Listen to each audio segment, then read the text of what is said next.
I want you to look at CNN's balls here. 5 minutes after 1 a.m. in the morning, November 3rd. You might want to turn this down. I got some feedback here. Now, it says here that among men, this is the exit polls, people are walking out there asking, who did you vote for? And among men, Kerry won 51% to 49%. However, among women, Kerry won 53% to 47%. Okay, class, what's the third sex that put Bush over the top?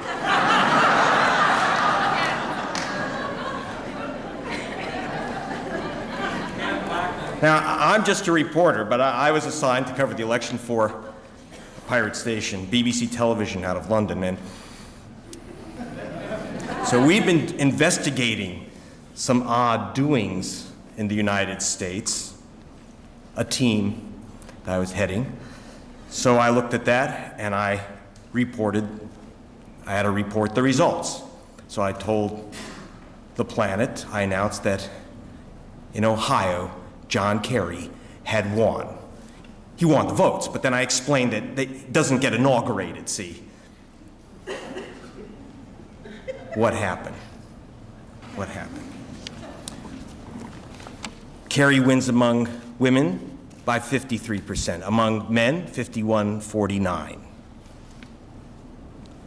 What is that third group called? The answer is the disappeared, the uncounted, okay? Now, let me tell you a nasty secret about American democracy that Mrs. Gordon didn't tell you about in the third grade. Because in the third grade, you raised your hand for class president, and she counted all the hands. But in America, in 2004, November 2nd, in Ohio, George Bush was announced the winner by 118,000 votes, not counting 239,127 votes, almost twice as many votes as the so-called victory margin, were never counted. And here's the nastier secret. It ain't just Ohio. And in 2000, it wasn't just Florida. That's what they want you to think. Not counting the votes as American as apple pie. And there were 3,600,380 votes cast and never counted in the United States of America, not the Ukraine, not Uganda. 3.6 million votes. Now wait, this is not from a blog. Didn't come from a black helicopter. I got this from deep in the files of the Election Information Administration of the United States government, for which we stand. Now, there are two piles of votes that are uncounted. Two big flavors. Spoiled votes, rejected votes. Spoiled votes.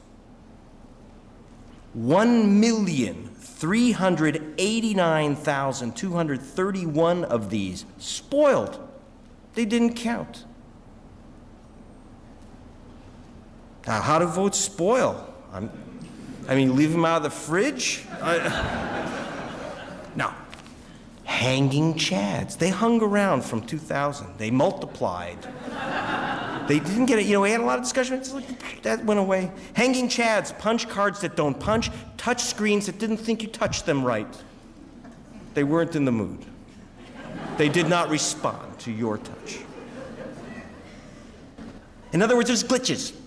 Glitches. You talk to the Bush vote count people, no count people. Glitch, glitch, glitch. That's 3 million, 1.3 million glitches.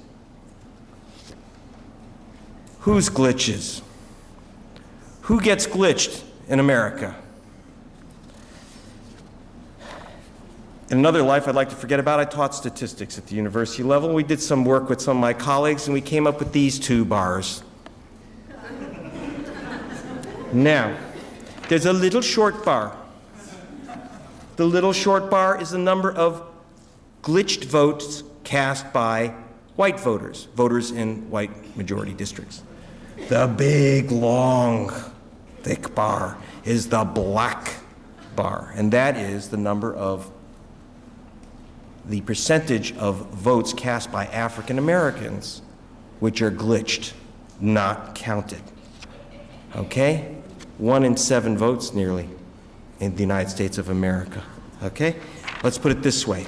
Let me give you a statistic that Mrs. Gordon didn't tell you about. In the United States of America, the chance your vote will be lost or rejected for a technical reason is 900% greater if you're an African American voter than if you're white. 500% higher if you're a Hispanic voter than if you're white. And if you're Native American, about 2,000% higher than if you're white. Now, let's do a little, if you know the demographics of the United States of America, let's do a little high school algebra, and you will quickly figure out in that stinking, rotting pile of spoiling votes, 88% are cast by voters of color. Almost 9 out of 10. Whose votes don't count, whose votes spoil. It has a very dark hue. And you read about that in the New York Times, in the Oregonian. Yeah. Disappeared with the votes. New Mexico. So Ohio. In fact, it's terrific now. We've got Bobby Kennedy in Rolling Stone. Finally, you get a rich white guy to say, yeah, that's right, they stole it, which is very important. We got to get that word out. But if you thought it was Ohio, they've got you. Because you got to know it's coming. So I flew to New Mexico, where George Bush, I was told, and we were told, won by 5,988 votes. Just this little thin amount. Okay. Not counting the 34,000 ballots sitting in the garbage. 34,000 ballots cast and sitting in the garbage. Spoiled, rejected, and waiting to be counted. And were never counted. Now, there seem to be some problems with the machines. Not everywhere. I don't know, maybe there wasn't the problem. But if you go to Taos Precinct 13, better known as the Taos Native Pueblo, you find some interesting things. In several of the pueblos and reservations throughout the West, natives apparently drove all the way to the polls and didn't choose a president. They walked in, they walked out. There are precincts, 1 in 10 natives voted for president of the United States. So I went to precinct 13 and I talked to a guy that's called the war chief. I said, okay, chief, you Injuns can't make up your mind, a bunch of indecisive Injuns, you don't know who you want for president? He said, listen, white boy. Come here, pale face, let me talk to you. We know who to pick for president. I'll give you $50 if you find a Republican in this pueblo. We know who to vote for president. We picked the president, but we didn't pick the voting machines. We didn't pick the voting machines. We trusted them, the county officials. We don't give Indians blankets filled with smallpox anymore. We just give them junk voting machines, right? Now the Republicans know this. Yeah? there's a letter from a guy named Kenneth Blackwell of Ohio. Blackwell, I think he actually changed his name from Whitesick, but and he wrote to the Republican head of the Senate that if they don't fix the punch card machines, that there was going to be a Florida-like calamity. He was boasting because he was also not only Secretary of State in charge of the vote, he was co-chair of the Bush re-election campaign. And you know that you really shouldn't wear two hats unless you have two heads, and I'm still checking into that with Mr. Blackwell.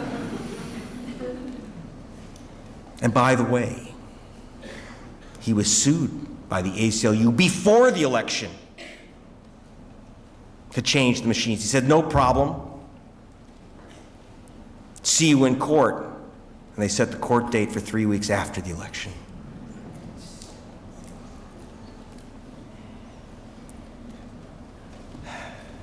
But it's okay, he's running for governor now. And he'll be counting the votes in his own race. Let's go to the second pile now of unvotes. These are called provisional ballots rejected. Now, do you remember in the third grade in your civics class, the provisional ballots? You know, Americans go to the polls and they vote. You know, okay, everyone raise their hand for class president. Oh, Timmy, your vote's provisional.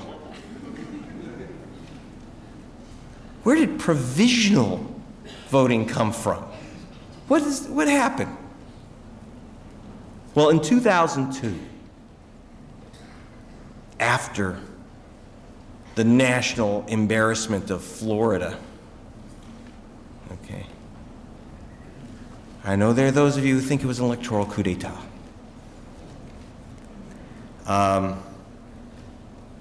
In fact, here's what happened. If you've read my prior books, whatever. A few months before the election, Katherine Harris and Jeb Bush ordered the removal of illegal voters. That's correct. If they're felons, they got to go. And they targeted 94,000 voters who were felons, including, they targeted voters. And turns out it was a mistake. 97% were guilty only of voting while black. George Bush won the presidential election officially by 537 votes, not counting 94,000 people scrubbed. The Congressional Black Caucus said, we got to do something about this. We got to have something where someone walks to the poll and they're scrubbed off incorrectly, that they can still vote. We demand a provisional ballot.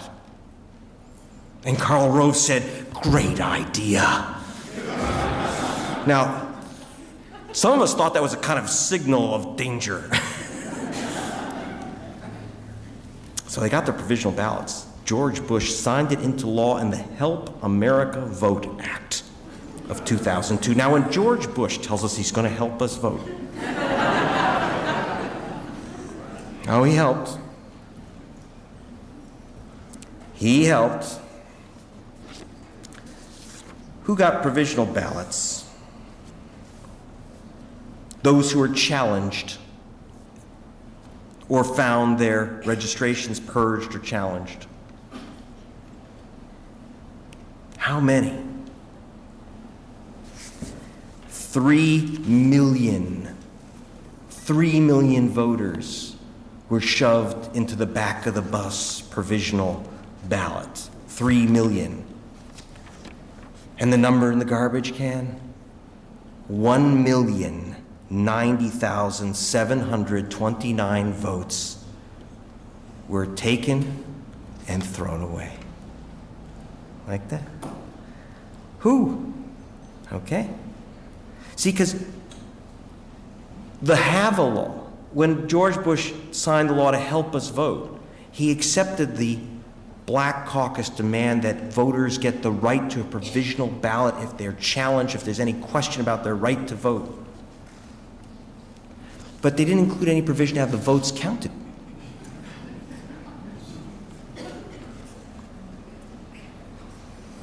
How did they get 3 million?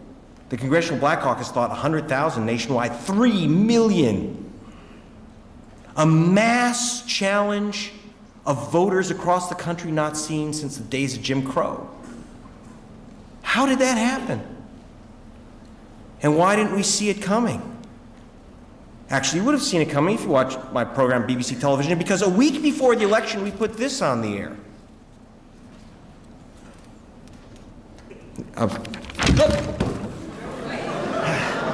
I don't know how Cheney can do that from so far away.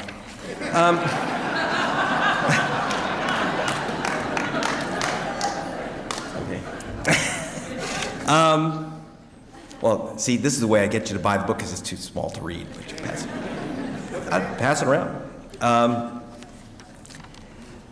Here's what I got. This is a list of voters and their addresses. Pretty benign stuff, but it came through an odd source. There were emails being sent between the chief operations officer at the Republican National Committee and the state party chairman. Now, what were they doing with these lists of voters? And how did I get it? Well, see, they were passing them out. This was highly confidential. And they were emailing each other, and somehow it ended up in my computer. Such things happen. It did. And so I won't tell you how. So I went to BBC Television and said, well, Greg, you better go check this out. So I flew to Washington, D.C. from London and confronted the chairs of the Republican National Committee with the information. Then they slammed the door. We went to Tallahassee, looked to a state chairman. I said, what is this? And a flaquette came out and said, her name is, by the way, Mindy Tucker Fletcher. And she said, oh, a list of donors. So I flipped through the charts and said, all these guys from the homeless shelter? Big Bush Cheney donors? They're grateful if they get to live outdoors? Okay, fine. Maybe there's something else. Oh, well, no, not exactly. No, not exactly at all. This was a list of voters to be challenged. Page after page, we got, I don't know, probably 60,000 names that we just sucked right out of the Republican Party computers. And we went through them. Who are these? Who were the people on the list? Name after name. I can't tell you how much time we spent doing this. Every single name, or I should say 98%, came out of African American majority precincts. Okay? Except for 2%, which were Jewish majority precincts in retirement homes in Florida, which suggested a democratic demographic, right? This was a challenge list. So why were they so squirrely about it? These were suspect voters, subject to challenge. Why were they squirrely about it? Why not just say so? These people shouldn't vote. They're suspect. Okay, the answer is that if it's black, see, federal law makes it a crime to target for challenge voters on the basis of race, where race is a factor. It's a crime. It's jail time. Now, as I asked Mindy Tucker Fletcher about this. Now, of course, the cops, the civil rights voting cops, at that time, the top cop was a guy named John Ashcroft. Now, I asked Mindy if she thought that Ashcroft would be grabbing the state party chairman and reading them their rights. I asked Mindy, who was the Republican Party spokesman, because up till the week before, she was the press spokesman for John Ashcroft. So who were suspect? Maybe they shouldn't vote. Nasty, illegal, but maybe they shouldn't vote. And the way the Republican Party knew that their addresses were suspect, they sent them in a multi-million-dollar operations first-class letters to these addresses if they came back, and it said, do not forward. If they came back, they said the address is suspect, stop the vote or give them a provisional ballot. So who is suspect? Look on this list. We called up several. Randy Prousa was one. If you look on this page, every single name, Naval Air Station. These are all black soldiers sent overseas. Thousands. So the letters came back because they said do not forward to Germany and Baghdad. And they lost their vote. It was like the felon's story, but you read that in the New York Times.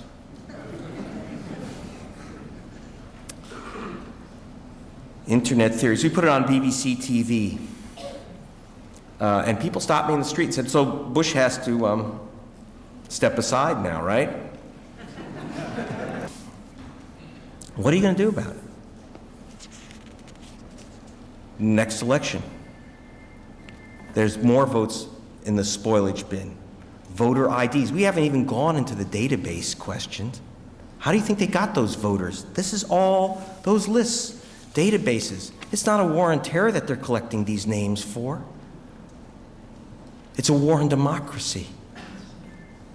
See, we're worried about they're violating our civil liberties, but no one's asking why are they doing it, okay?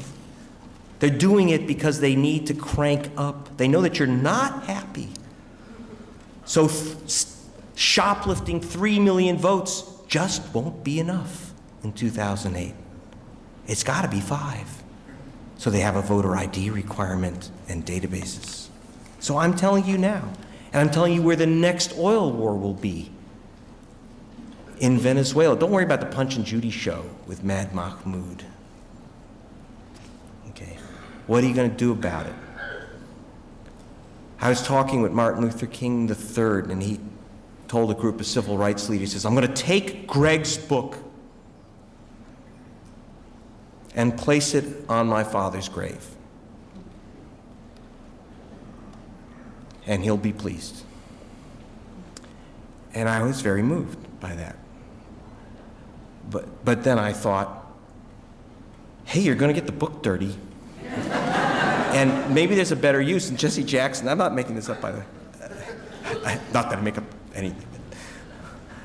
And Jesse Jackson said, what we do is we march down Pennsylvania Avenue and we throw the book through the window.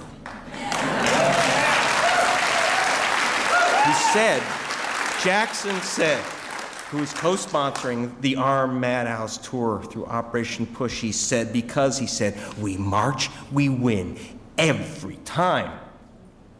He said, when we crossed the bridge, when African Americans crossed the Birmingham Bridge in 1964 and won the vote, we didn't have the vote, but we marched and we won the vote.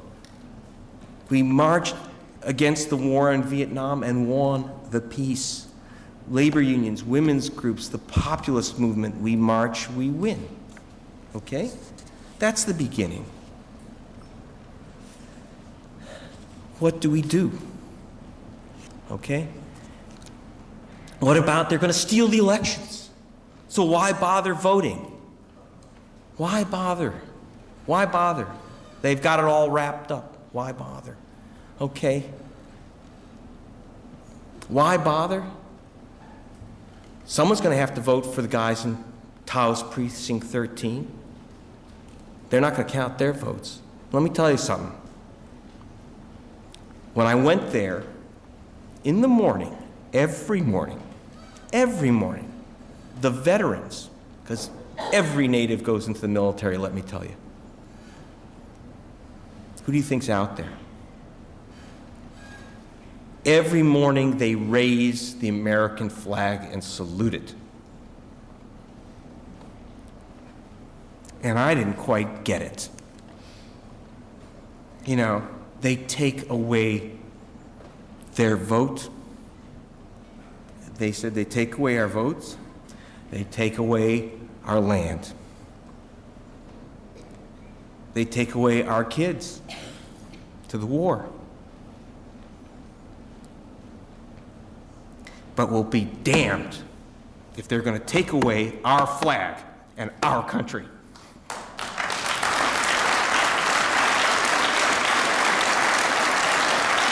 Who are the patriots? The guys stealing votes from suspect soldiers? I don't think so. So what are you going to do about it? The answer is make them steal it. Okay? 2 million votes were stolen in the 2000 election. In 2004 was 3 million. In 2006, it will be 8 million. Well, if they're going to steal, 5 million votes, that's my prediction. Watch that number. And if they're going to take 5 million votes, then damn it, we're going to bring 6 million people to the polls. And if they keep 140,000 troops in Iraq to enhance their relationship with OPEC, then we will have 140,000 people marching in every city in the United States, starting with Portland. Right now, I want a commitment. Okay, I'll just leave you with this. There's one thing that George Bush said that I agree with before he moved into Iraq to enhance our relationship with OPEC. On March 17th of 2003, he turned to the Iraqi people and said something that I think we should take to heart. He said, "Do not fight for a dying regime. It is not worth your life." Thank you, and I'll sign your books and answer your questions out there.